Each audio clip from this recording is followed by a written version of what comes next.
তুই যখন রোগা হতে চায়।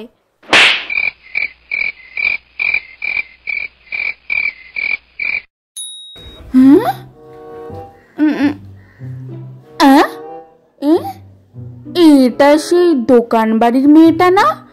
কি বেশ নাম, বুলটি না পুলটি, সে যাই হোক, ও আবার জিমে ভর্তি হয়েছে। বাবা, ওই শুটকি, সে আবার জিমে ভর্তি হয়েছে।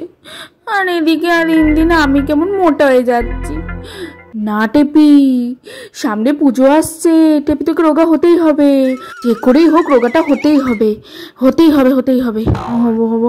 মা শোনো, বলছি আজ থেকে আমি তেল মশলা কিছু খাবো না, আমি আজকে ডায়েট করছি, ঠিক আছে?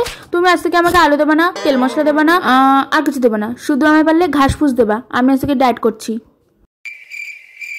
হ্যাঁ, রোগা হবি? ডায়েট করবি? হ্যাঁ মা, প্লিজ, তোমাকে যেটা বললাম সেটাই করো, ভালো মন্দ কিছু রান্না করো না, ভালো খাবারের লোভটা আমি সামলাতে পারি না, তুমি তো জানো মা, বলো প্লিজ মা, করো না। ঠিক আছে, কর। A few moments later.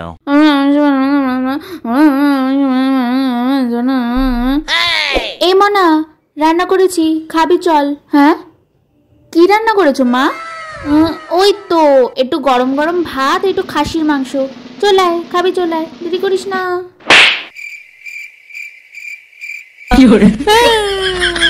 আমি আর রোগা হতে পারবো না, ভাল লাগে না।